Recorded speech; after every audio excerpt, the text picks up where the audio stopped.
X염색체의 우성 유전에 대해서 알아보도록 하겠습니다. 우리가 이전 시간에 상염색체에 의한 유전과 성염색체에 의한 유전에 대해서 배웠고요. 성염색체에 의한 유전 중에서도 X염색체에 의한 유전인 반성유전에 대해서 살펴봤습니다. 근데 그 중에서 우리는 생맹과 혈우병처럼 정상 유전자에 대해서 열성으로 유전되는 반성 유전에 대해서만 배웠는데요. 오늘은 X염색체 우성 유전을 살펴보도록 하겠습니다. 반성 유전 현질에는 모두 열성만 있는 것은 아닙니다. 대부분은 열성 유전자에 의해서 나타나긴 하지만 드물게 우성 유전자에 의해서 나타나는 경우도 있는데요. 대표적인 예로 비타민 D에 반응하지 않는 곱추병이 바로 이런 우성 형질의 대표적인 예가 됩니다. 자, 이 경우에는 어떤 특징을 가지고 있는지 한번 살펴보도록 할게요. 자, 예를 들어서 유전병 남자가 있고요. 그리고 유전병 여자가 있습니다. 자, 부모가 같은 표현형인데요. 그리고 새롭게 뭔가가 생뚱맞게 나오게 되면 이 표현형은 정상에 대해서 뭐라 그랬죠? 열성입니다. 자, 그러면 이 유전병에서는 정상인 게 열성이 되고요. 유전병이 우성이 되겠죠. 자, 그 다음에 한번 살펴보도록 할게요. 자, 얘는요, 우성 유전이고요. 그리고 얘가 아까 전에 X염색체 우성 유전이라고 했기 때문에 한번 X와 X-로 표현을 해볼게요. 자, X-는 곱추병을 유전시키게 되고요. 그리고 X는 정상이 되겠습니다. 자, 얘는 정상에 대해서 우성이기 때문에 하나만 있더라도 여자든 남자든 상관없이 유전병을 일으키게 됩니다. 자, 그러면 X-Y라고 써주시고요. 그 다음에 정상 남자의 경우는 XY가 되겠습니다. 자, 그 다음에요. 이 XY 중에서 X는 엄마로부터 왔기 때문에 이 여자는 유전병을 가져서 X-이지만 그 뒤에는 X를 써줘야겠죠. 자, 이렇게 됩니다.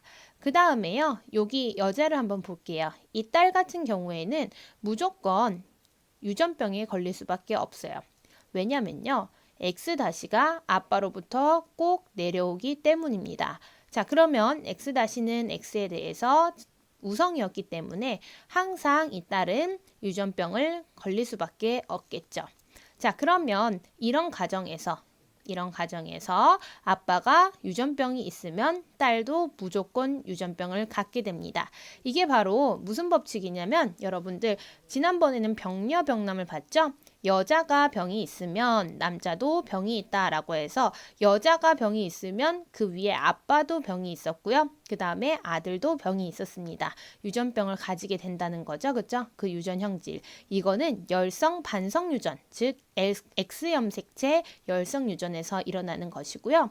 병남 병녀는 우성 반성 유전, 즉 X염색체 우성 유전에서 나타나게 됩니다. 자, 이게 뭐냐면요. 남자가 병이 있게 되면요. 그 주변에 그러니까 위아래로 여자가 다 병이 생기게 됩니다. 이게 뭐냐? 자, 이렇게 해볼게요. 자, 병이 있는 남자. 그러면 X-Y가 되겠죠? 여기서는 X-가 X에 대해서 우성이라고 한번 해볼게요. 자, 그러면요. 이 위에 있는 엄마는요. 무조건 병을 가질 수밖에 없겠죠. 왜 그러냐라고 하면요. 이 아들한테 무조건 X-를 줘야만 합니다. 왜냐면 이건 아빠한테 온 거니까요. 그렇죠? 그래서 아들한테 X-를 줘야 하기 때문에 무조건 이 엄마는 X-를 가질 겁니다. 그래서 유전병을 가지게 되겠죠. 그 다음에 이 사람의 딸을 한번 보도록 하겠습니다. 이 사람의 딸도 무조건 유전병을 가지게 되겠죠. 왜냐하면 이 남자는 Y는 이제 아들한테만 줄 수 있고요. 이 X는 여자한테 주게 됩니다. 자, 그래서 이 X-가 이 딸한테 무조건 이렇게 내려가게 되겠죠. 네, X-를 물려받게 됩니다. 자, 그러면 이 여자는 X-땡 이렇게 되겠죠. 그래서 병남 병녀의 표현형을 가지게 되면 요런 가계도를 가지게 되면요. 얘는 우성 반성 유전이다라고 추측을 해볼 수가 있고요. 그리고 병녀병남이다라고 한다면 이거는 열성 반성 유전이다라고 우리가 추측을 할 수가 있겠죠. 확실한 건 아닙니다. 이거는 다음에 문제풀이 할 때 다시 한 번 더 설명을 해드리도록 할게요.